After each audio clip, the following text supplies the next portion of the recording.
Welcome to another episode of Conversations with Coleman. My guest today is Gelet Martínez Fragela.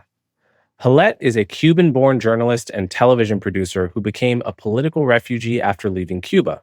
She founded ADN Cuba and later launched ADN America, where she serves as founder and editor-in-chief. In this episode, we talk about the state of human rights in Cuba today. We talk about the legacy of Fidel and Raul Castro. We talk about the Minority Report-like system used by the Cuban police to arrest dissidents. We talk about China's involvement in propping up the Cuban regime. We talk about the Cuban regime's role in supporting terror groups. We talk about the labor camps that Cuban children were sent to, and much more. So without further ado, Gelet Martínez Fragela.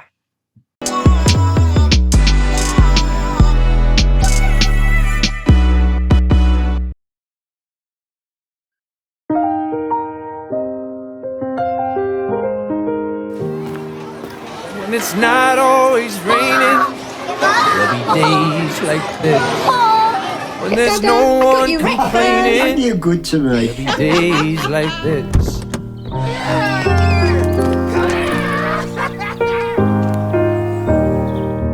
My mama This told way is me way faster. there'll be days like this. Okay, Gelet, thank you so much for doing my podcast. Thank you for inviting me. It's been a few years since we chatted, and I was very impressed by you then, and I'm very impressed by ADN Cuba and ADN America, the journalistic outlets that you founded, right? Yes, Both correct. of them. Yeah. It's just excellent journalism about what's going on in Cuba. Before we get into Cuba, give my listeners a sense of who you are. What is your story? How did you become a journalist that focuses on Cuba and Latin America? Well, first of all, thank you. You're very kind. So I was born in Cuba. I'm also a political refugee. I left with my family for Costa Rica when I was 10 years old.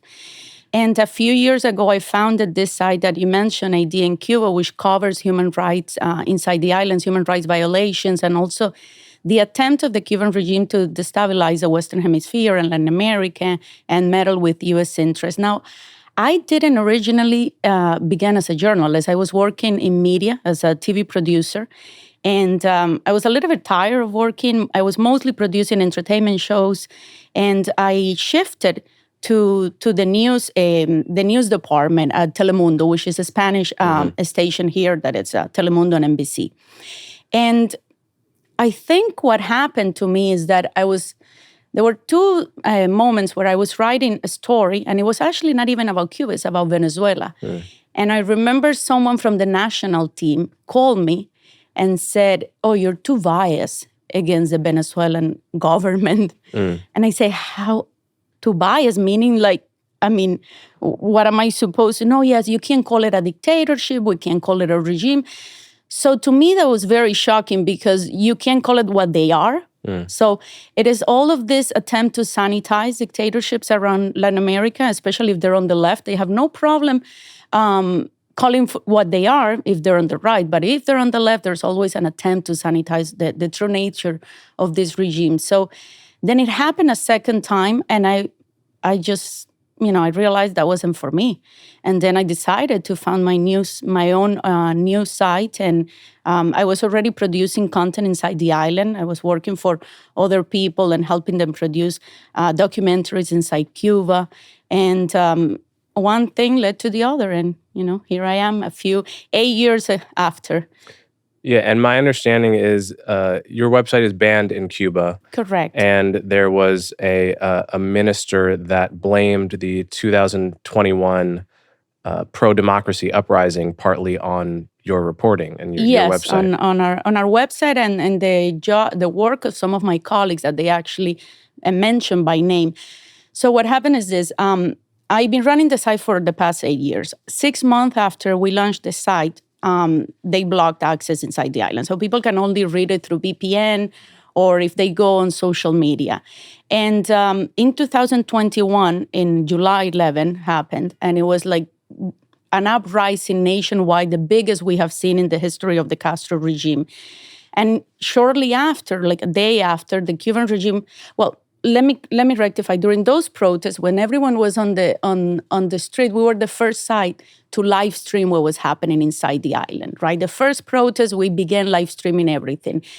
And Cuba's appointed president, Miguel Díaz-Canel, went on TV, on national TV, and said, la orden de combate está dada. The order of combat has been given. And to the streets, revolutionary like that, very... with total impunity. And immediately they deployed the black berets and they began to crush all of the protesters. So I broke a story that a day after, where I found that the Chinese paramilitaries have been training the Cubans' black berets and how to crush dissent inside the island.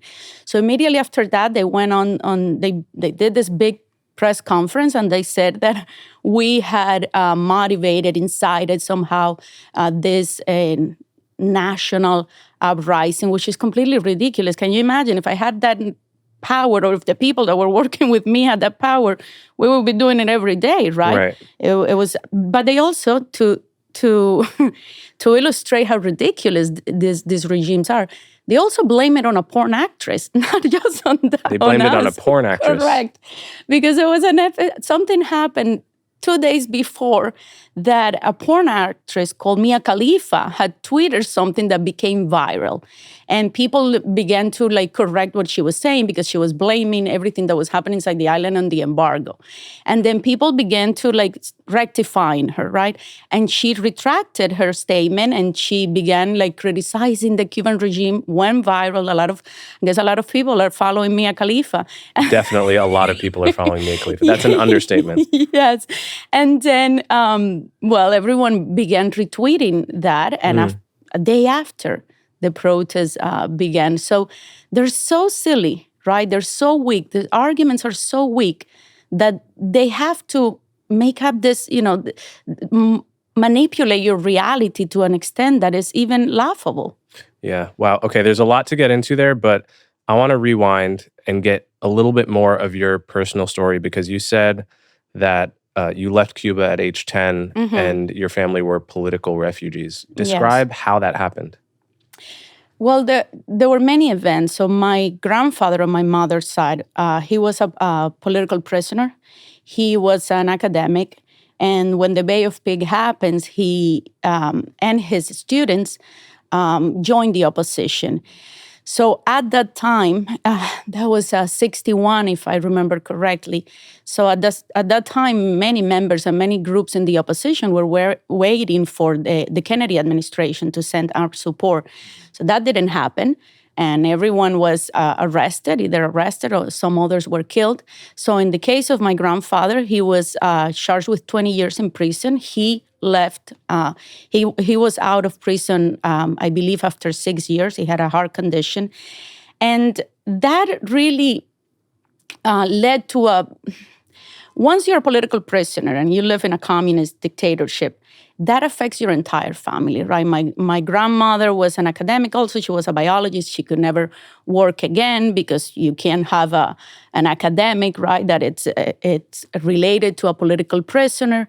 Then that was on my mother's side. And now what happened in my father's case, his parents were not really part of the opposition. They were simply not involved in just trying to maintain all of the possible distance with the Cuban regime. But my father was a lawyer, a criminal lawyer, and he got into some troubles at the end of our time in Cuba, trying to defend certain people, saying certain things during trials that he was going to, they were going to get rid of, take away his license to practice law. So we always wanted to leave the island. As far as I remember, that there are two things you do in Cuba. Either you join the opposition or you leave the island, right? When you don't think there's anything else that you can do.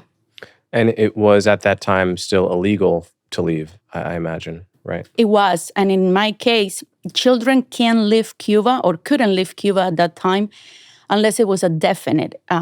You were living definitely. So Costa Rica didn't give those kinds of visas at the time. I left for Costa Rica. So my parents prepared all the documentation, and we would go to the we would go to the immigration officer, and we tried to talk to the guy to just distract her so he would never look at the real number on the visa, because if not, me and my sister couldn't have left. And I remember even on the airplane, my father looked at my mom and he said, "We're free." And my mom said, "No, until we land," right? Because she could still feel that, at any given moment, they could take us down off the plane because we didn't have the right visa. Yeah. Okay, so I think to get a little bit more context, it would be good to go back to the story of how Cuba became a communist dictatorship. And obviously you can start the story as far back as you want, but I think for an American audience, the story starts with the Spanish-American War and America's possession of what used to be Spain's colonial possessions, Cuba, Puerto Rico, Philippines, Guam, and so forth. So if you could give a little potted historical reminder of how Cuba came into the possession of the United States briefly, and then how it became independent and how it became a communist dictatorship. Okay, so during the Spanish War, right, Cuba was a country that was devastated. The Spaniards had created a concentration policy. It was basically concentration camps that they built in Cuba to separate people that were living in rural areas from the rebels and from helping the rebels. So around 200,000 people had died in Cuba as a result of this reconcentration policy that the Spaniards implemented in the island. So by 1902, we were a devastated nation by war. Really, we had been fighting for an independence for so long, and the country was ruined. And we became a protectorate of the United States. We were a free country, but we had a very special, in that sense, relationship with the United States. And the United States has some leverage, definitely, in Cuba. But by all means, we were an independent country. There is the perception and there is the myth, especially the myth that the Cuban regime has amplified, that we were somehow a puppet of the United States. Now, that wasn't always the case. In fact, Nicaragua, at a point, asked the U.S. to become also a protectorate, and the U.S. refused because Cubans had caused a lot of drama also for the U.S. because they used the United States also to solve some of our domestic crises when it was convenient. The other misconception is that people think that Castro became communist later in life, like in after 1959 when he took control of the island. That is not the case. Raúl Castro was a member of the Communist Party for a long time. The first Communist Party in Cuba began in 1919. It was actually an American intellectual that traveled to Cuba and opened the Communist Party with some Cuban anarchists. That party went into disgrace. It didn't gather a lot of traction. And then in the 1920s, there was a Polish revolutionary, a communist that came to Cuba, and he opened the Cuban Communist Party. Now, before Castro took power, we had a dictator called Batista. I'm sure some Americans might be familiar with him. Now, the Cuban regime has portrayed Batista as a dictator on the right. Another misconception. Batista was really a socialist. In fact, the coalition that Batista led, that helped him gain power in Cuba, was called the Democratic Socialist Coalition. He was revered by many people in the left in Latin America. But what happened is that the Communist Party, who was completely controlled by Russian intelligence at the time, not just in Cuba, but around the world, it had lost a lot of credibility among the Cuban people because of the deals that the Communist Party did with Batista. It had changed the name of the Communist Party to the Socialist Party by order of Stalin at the time. So they needed to hide, there was the need to hide the fact that the Castros were communists. But Raúl Castro had been a long-time member of the Communist Party. And then, as communists are modern sophists, right? They try to manipulate reality to win control, and they usually use people who are idealists, like Che Guevara, political Gnostics, right? People who think that your society is flawed, that human nature is somehow flawed, and you have to fix it. You have some, mandate, moral mandate to fix that flaw.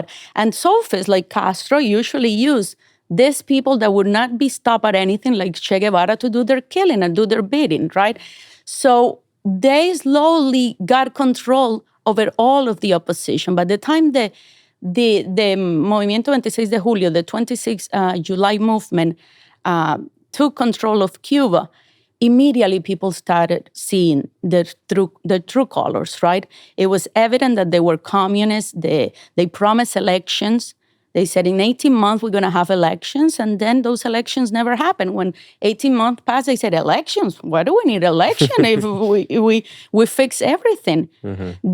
They came in and said, well, 1959, we won. There's no racism in Cuba. We eliminated by, grace of our presence here. And how did they eliminate racism in Cuba? By crushing all of civil society of black men and women and Cubans and educators and unions. They completely destroyed civil society. They destroyed the industry. They destroyed our education. They nationalized the whole system. 89% of Cubans today, the result, the aftermath is that 89% of Cubans today live under the poverty line. They can make more than $171 a month for a family. Yeah. So the common argument that you hear from American activists on the left that defend the Cuban regime mm-hmm. is that the reason Cuba lives in poverty is because of the embargo that America has had on Cuba. We can't trade with them other than basic essentials that we've had for 70 years now. So how do we know that Cuba's poverty is a result of its economic system and not of the embargo? Well, the data is very clear.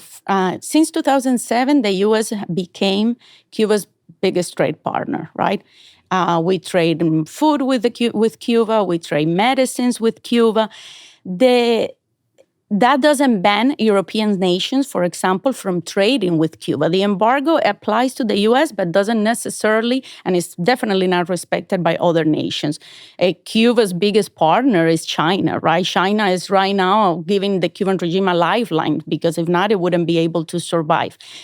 So the myth that the Cubans' poverty is a result of the embargo, first, the problem with that premise is that it lies in the idea that somehow you cannot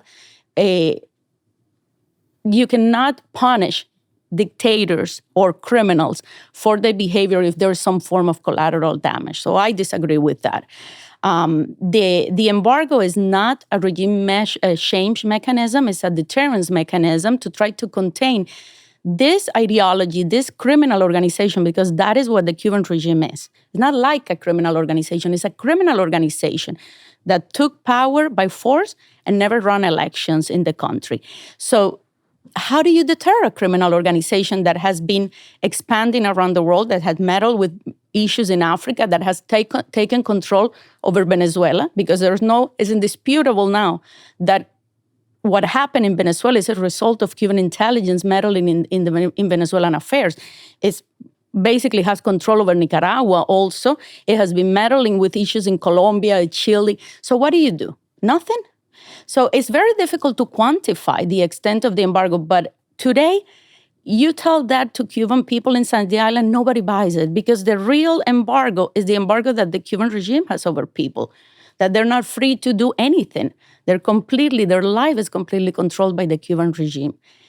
Now, Coleman, if we take what they say, if we say, okay, what the Cuban regime is telling me is true, let me tell you a little fact.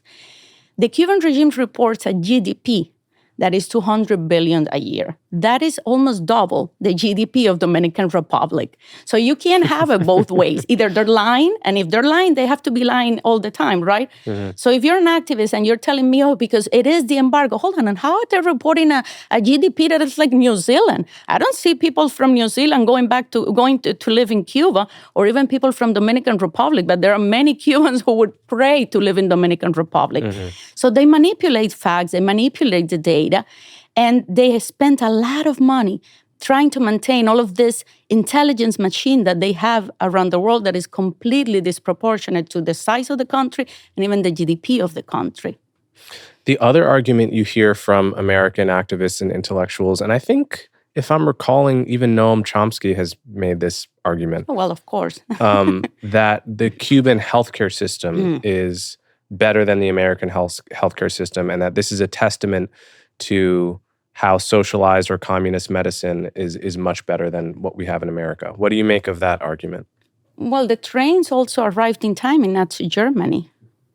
I mean, I think the fact that people, in order to justify the brutality of a dictatorship, has to say, oh, but they get good healthcare. Like somehow that mitigates the suffering of the Cuban people.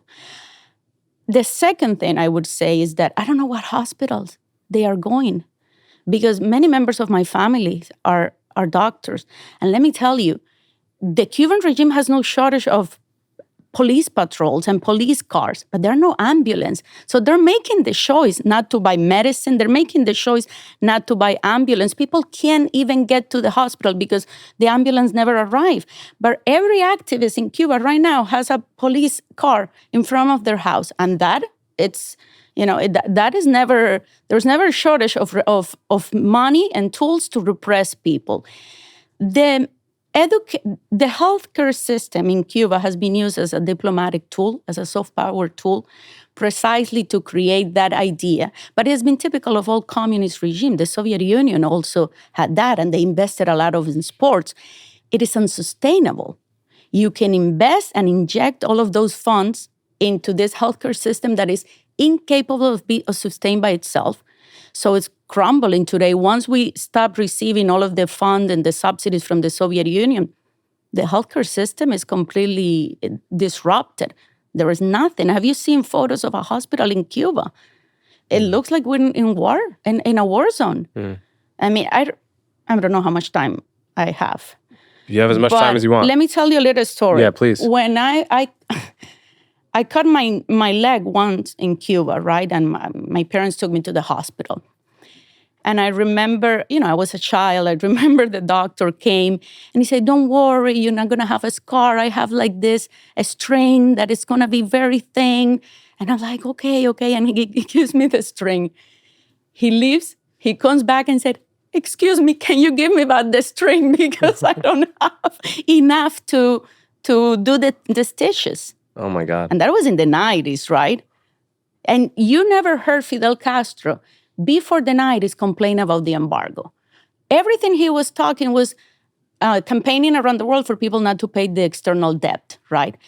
Never talk about the embargo. The embargo became an excuse, like all dictators are going to always use excuses after the 90s, because they needed someone to blame because of the disaster, the economical disaster that they created.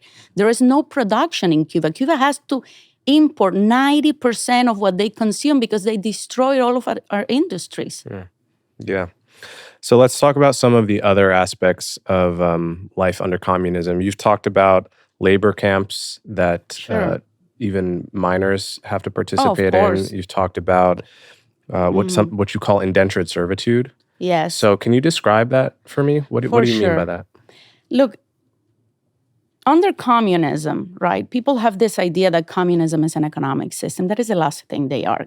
Communism is really a moral system, right? You and me, we both have the understanding that we have a set of inherent rights that, we are born with those rights and they're given to us not by men, but by virtue of our shared humanity, right? Or God, people who are religious. Under communism, you're not treated as an individual. You're a tool that serves the state to maintain and sustain the machinery that is the state. And when you are no use for the state. You're completely discarded. So based on that premise, you as a father, as a parent, you have no control over the lives or choices that you can make or not make over, for example, for your children. So when we were kids in Cuba, every summer, the Cuban regime created escuelas al campo, labor camps, right? They would send you, there's no way to say no, you have to go. They would send you for months, maybe a month, maybe two, depending, to these labor camps to pick, I don't know, potatoes, oranges. You would sleep on these barracks. I remember I didn't go because I left when I was 10, and that begins when you're a teenager, but my sister had to go. And my father always told the story that she would beg him not to send her to the labor camps, right? But you had no choice.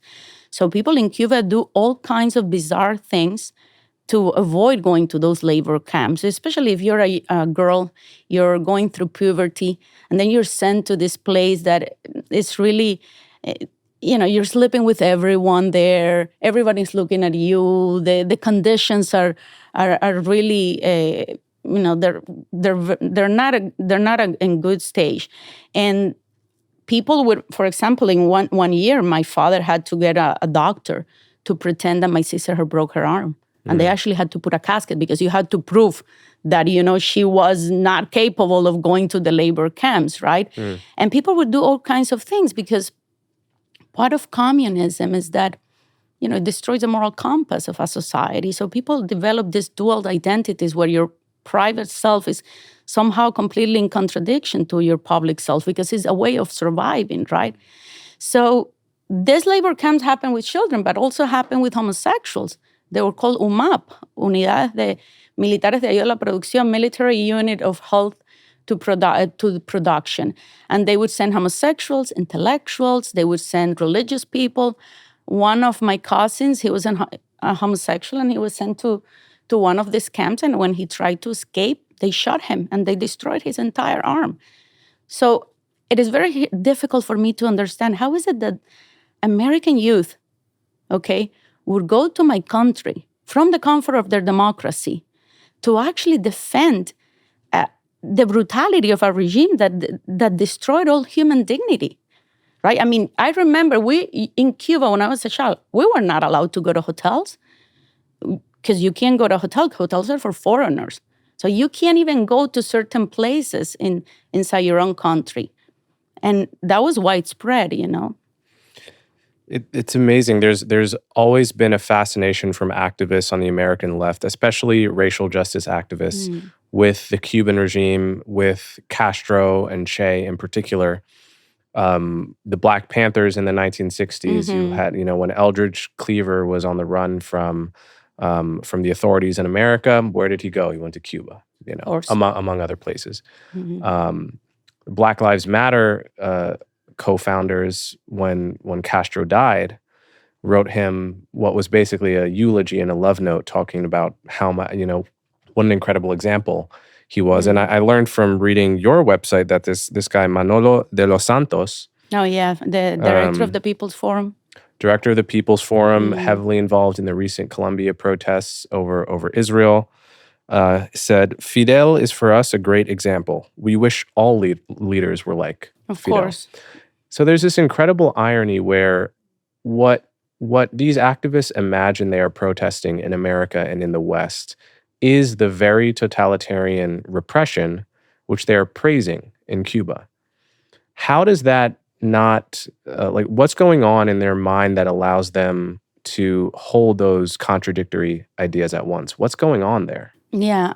Look, the Cuban regime, you're always going to have people who have grievances in every society, right? It's normal. And the Cuban regime uses those grievances to recruit many of these activists. Now, when you go to Cuba, let's make sure people understand none of these activists are going to go and live in Cuba unless they're running or trying to escape justice here. Nobody is deciding to just go and live in Cuba, right? They're here in Manhattan, they're criticizing here, but they're not going to live in Cuba with a racial card like people in Cuba are living, right? But when the Cuban regime... Sorry, a racial card? I'm sorry. Yes, it's like, I'm probably mispronouncing it. No, you pronounced it well. Just I don't know what it is. It's a card they give you that is, they tell you what you can buy in the store, right?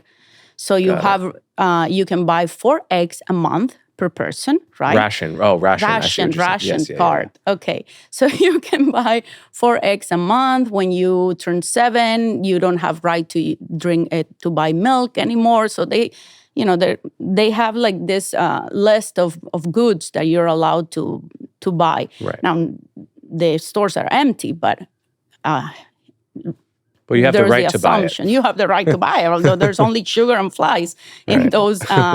But hey, don't laugh, because you guys are very soon, maybe, you're going to have like you have government-owned grocery stores in Manhattan. The bodegas here. So as I was saying, what happens is when these activists get to Havana, they're usually received by an institute, a friendship institute. It's called ICAP. And that is 90% of that institute is really Cuban intelligence. So they take you on these tours. They say they're meeting with civil society, but they're not meeting with civil society. It's all a facade. They take you on these tours that are very well organized to show you how really life is in Cuba according to the regime. And there, a process of indoctrination begins to take place. To go back to your example, if you look at some of the activists in this solidarity movement with the Cuban regime, Claudia de la Cruz, for example, the president of the Party for Socialism and Liberation, she said, my activism really solidified when I was 17 years old and traveled to Cuba. So it's a very well orchestrated propaganda campaign to downplay the nature of the Cuban regime and to really win the hearts and minds of people who have no real context about what's happening inside the island, because they do not go and meet with the opposition. I think I sent you a while ago, we have a rapper, Michael Osorbo, horrible situation. He's actually a Grammy winner. And Michael, he was sentenced to 9 years in a maximum security prison because of that song. Okay, oh my God. We have he did a song called Patria Vida, the one that made him, he won the Grammy because of that. 9 years, okay. You have Luis Manuel Otero Alcántara, another Cuban activist. What was his crime? Nothing. Do art, right? In that case, he left his house to go to the July 11 protest. He was arrested immediately when he exited his house. Cuba, we have right now over 1,000 political prisoners in Cuba. People since 2024, 100 people have died, almost 100, in the prison system for malnutrition because they were denied medical care. Some people have committed suicide because they just can't take it anymore, or of hunger strike. When do you read that on the press? You're not going to read it, because the press agencies that go to my country, like Reuters or AP, in order to maintain their accreditation inside the island, they have to do this sort of ornamental journalism, right, where everything is very decorative, looks like they're covering the island, but they don't really go to tell the stories of and the struggles of the Cuban people. They don't narrate that. You've also talked about people that are imprisoned even before they commit a crime, like Minority Report. Yes, correct. Pre-political social dangerousness. It's pre-crime dangerousness. The Nazis also had that. They had a preemptive dangerousness, and I think they passed it in 1933. I believe Franco in Spain also had something similar, and then in Cuba. So in Cuba, you don't have to commit a crime to go to prison. If the regime thinks you are capable of committing a crime, then you're charged and you're sent. You can spend like 3 years in prison, because they think you have a behavior that it's, prone to you're prone to break the law. That's basically what they use. If you're a Coleman, you're meeting with Gelet, right? And Gelet is in the opposition, and you don't, you don't follow their orders. You don't stop talking to me, or you're joining a human rights movement, or whatever they think. And then even if you're never broke the law, they said, yes, but you have a criminal personality, right? You have the psychology of someone that can commit a crime. And this data that I give you, the thousand political prisoners that we have, we're not taking into account that, because there's no way for us to really document all of the thousands of Cubans that are languishing in prison because they didn't commit a crime, but the regime thought they could at some point in their life do that. So to illustrate for your audience, when the Cuban regime took power, we were a population of 6 million and 14 prisons. Today, the population increased to 11 million, and we have 290 prisons. So while the population didn't even double, the prison system increased by 1,300%. So you have, if you know a Cuban person, you will always hear that they have someone that spent a long time in prison or was either killed by the Cuban regime. Statistically, it's like that. It's one of the highest rates of incarceration in the world. Yeah.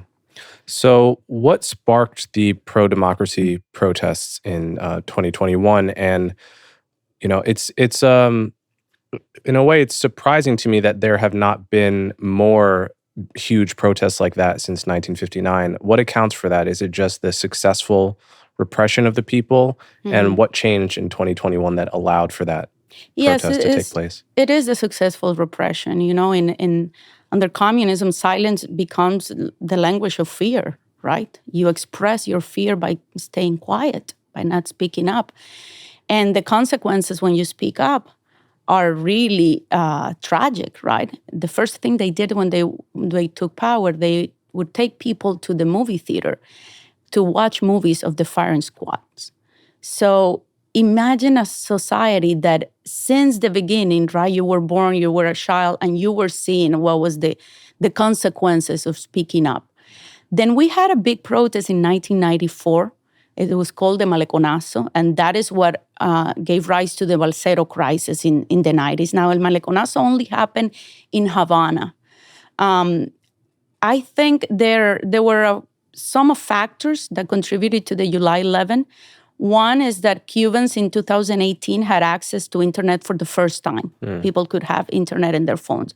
So for the first time, people were really watching the reality they've been living all of their life, but they were seeing other people speak up. They were looking at data and information they have perhaps not even read before. There was a movement of artists called Movimiento San Isidro movement, who were very popular, became very popular inside the islands, a group of intellectuals and Cuban artists.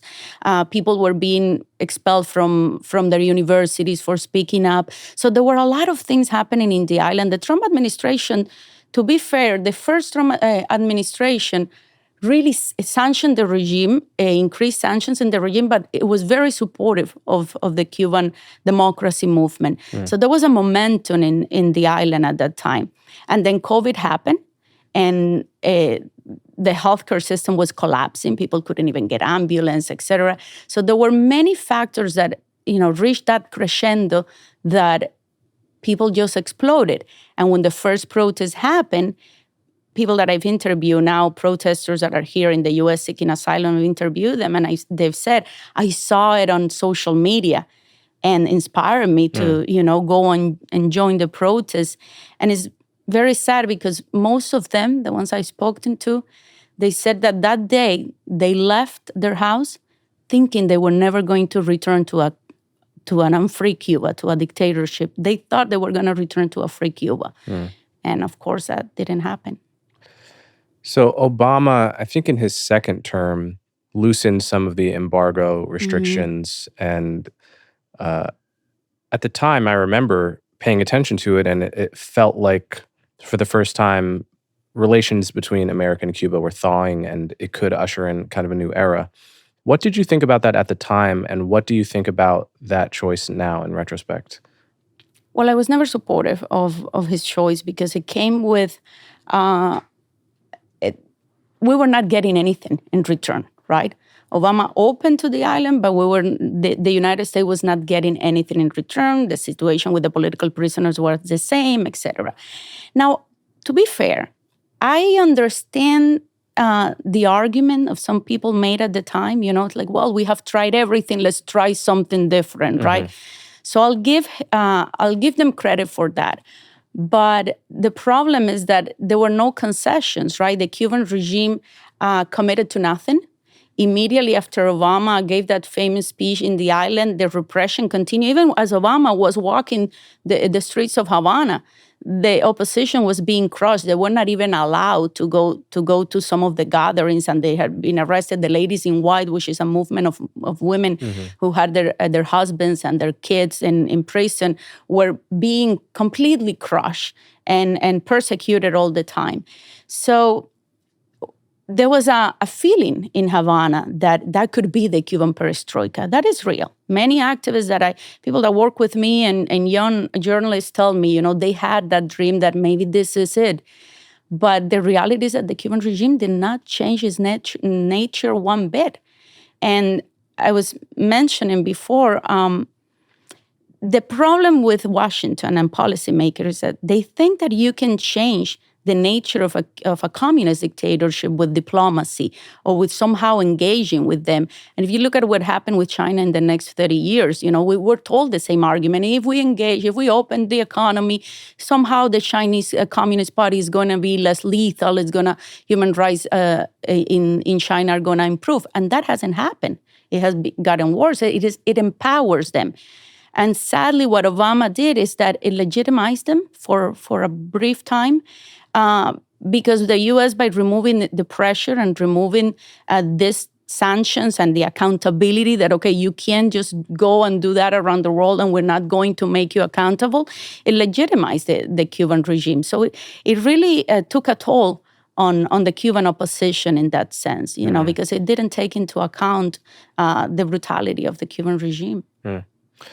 How is the current president of Cuba, Miguel Díaz-Canel, how is he at all different from Castro, or is he just more of the same? Is there any daylight between how he governs and how the Castros govern? No, he's a puppet of Raul Castro, right? He's very loyal to Raul Castro. He doesn't have the charisma that Fidel Castro had.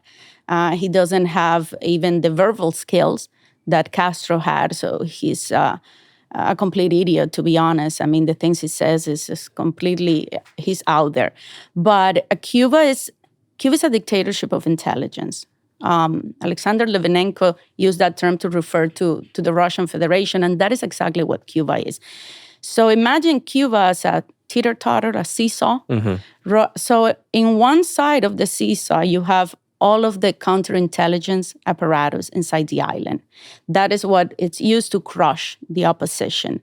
And you have committees of the defense of the revolution. Those are like neighborhood vigilantes that are aimed at targeting the opposition, telling on you. Because under communism, something happens where you shift all of your autonomy to the state, right? So the state has a lot of control over your life. You have zero control over your life, but you have a lot of control over the life of your neighbor because you can watch and you can tell the state. So they're very efficient in that sense, crushing the opposition inside. And then the other part is the intelligence apparatus that they have abroad. All of this propaganda machine, all of the solidarity groups, all of these academics that they have in universities around the world, all of the intelligence agents that they have positioned at all levels of the U.S. government. There are many examples in history about that. So they're capable of keeping power, maintaining power, even if the charismatic leader is no longer there. And that is the case of Díaz-Canel, because the machine it's already has the conditions to survive. And really the militaries who control everything. 90% of the economy is controlled by the military. I learned from your website that Cuban state media or an organ controlled by the Cuban state reported last year that Israel nuked Syria. Now, this obviously was news to everyone else in the world because that didn't happen. Mm-hmm. But can you describe a little for me how the Cuban regime, what the Cuban regime has done by way of disinformation about the Middle East and about Israel specifically? Sure. So the Cuban regime in 2017 allowed a branch of the Popular Front for the Liberation of Palestine to be launched inside the island. This is a terrorist organization, as you know. And from there... And it's the communist branch of the Correct. of the PLO. Correct. Yeah. It's a Marxist secular. Yes, the PLO was the first place in Latin America where they opened an office was in Cuba in 1974. Now, the PFLP is part of the PLO. They have like 11, I think, or 13 organizations inside, and the PFLP is one of them. And this is an organization that has become very popular in the U.S. You have NGOs in the U.S. who are financing some of the media sites in Latin America and others in English, that you have members of the PFLP living in Havana, writing for these news sites. So the Cuban regime has been organizing and orchestrating a propaganda campaign that they began organizing even since October 7th happened. A few months before October 7th happens, they were meeting in Lebanon with Hamas media relations team. And if you keep track of everything that they have done, you see that the Times Square protests that took place here in October 8th, the leaders of the movement 2 weeks after were already in Havana. So Cuba is allowing members of the PFLP, for example, to meet and to organize meetings and exchanges with U.S. activists. And they have been behind a lot of the misinformation, a lot of the propaganda campaign against Israel, the strategy to frame and legitimize violence as resistance, right? Because that's what they're doing. So there is a group that is called Al-Tahamu. It's a pro-Iran, pro-Hezbollah group that is basically trying to legitimize violence from all of these terrorist organizations. Every member of this group, their board of trustees, their board members, they're members of the Houthis, Hezbollah, Palestinian Jihad, PFLP. Since 2022, they have been traveling to Havana to meet with like-minded groups that Havana, through this friendship group that they have been helping them penetrate Latin America, create connections with all of this vast network of intelligence the Cuban regime has developed throughout the years. Some of these groups have consultative status inside the United Nations, so this is not a mild thing. I was listening to a podcast of a member of the PFLP a few months ago. He was giving an interview in Spain, in the Basque Country, and he was saying that Cuba is actually leading the effort, the 9 group in the United Nations, all of this effort against Israel. And that is not a coincidence. The Cuban regime has a lot of influence inside the United Nations. The mission that they have here in New York is extremely influential, and they use it to recruit people in the U.S. So they're very well positioned to advance this propaganda campaign, and they're being very focused since the beginning in helping Iran and helping all of these groups. There are numerous meetings. Iran gave them $200 million at the end of 2023 for basically nothing, right? Mm-hmm. Because what Cuba does is they trade secrets that they steal in the U.S., and this is something that every CIA agent, FBI, person that has worked in counterintelligence can tell you. Cubans steal secrets in the U.S., and then they trade it for this dark subsidies. It's not that they sell it. They don't put a price, but they trade this intelligence with our enemies, with Iran, with China, with Russia. Ana Montes, which was a Cuban spy, that she was spying for Cuba for 13 years. She stole, for example, a satellite program that the U.S., nobody knew that the U.S. was developing that satellite program. It cost billions of dollars, and she gave it to the Cubans. So this, because they're undermined, they're underestimated. People are like, oh, this poor island that is battling the oppression from the U.S. There's not a lot of interest in the U.S. to really go and target all of these intelligence operations. We're very focused in Russia. We're very focused on China. But Cuba is the sub of the sub of the sub of the office of counterintelligence. There's not a lot of, I wouldn't say interest, but there are not a lot of resources to really, and there's a lack of knowledge, of expertise in the region in general. Right. Yeah, there's a really common feeling among certain Americans that the American government just does regime change all over the world so easily, and every time there's an uprising in an Arab country or in Ukraine, really the CIA orchestrated the whole thing. And my most common retort to that argument is, if America could easily do regime change, we would have done regime change in Cuba decades ago, before any other country, right? We've had a communist dictatorship a couple miles off the coast of Florida since 1959, and you're telling me we've just left it there? Yeah. No, it's not. Obviously, America will almost always support an uprising that aligns with our principles or aligns against our enemy's principles. The second an uprising happens in Libya or Tunisia or Ukraine, we're going to get in there and try to give resources to the people, but we can't create it out of nothing, right? No.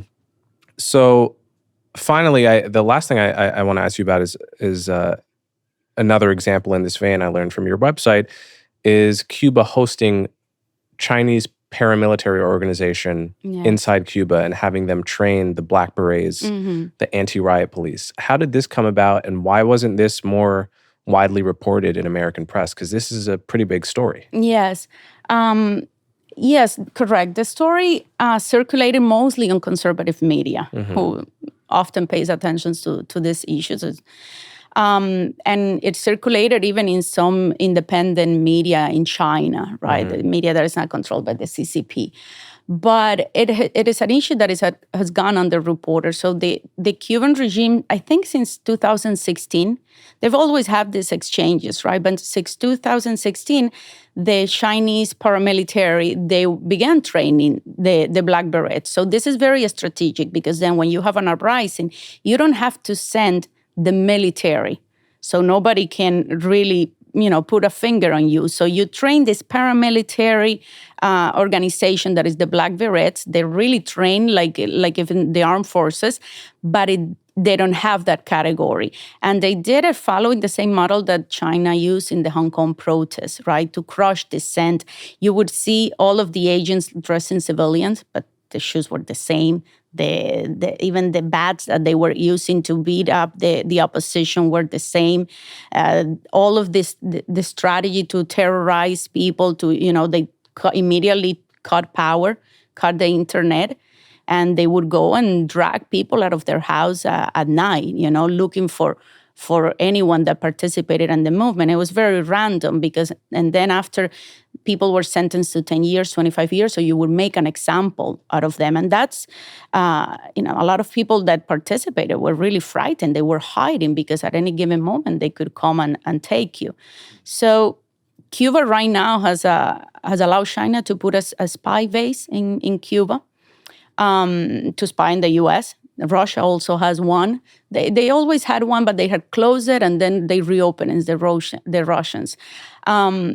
And China is really now the one that is coming to Cuba's rescue, because the electrical grid in Cuba is completely destroyed.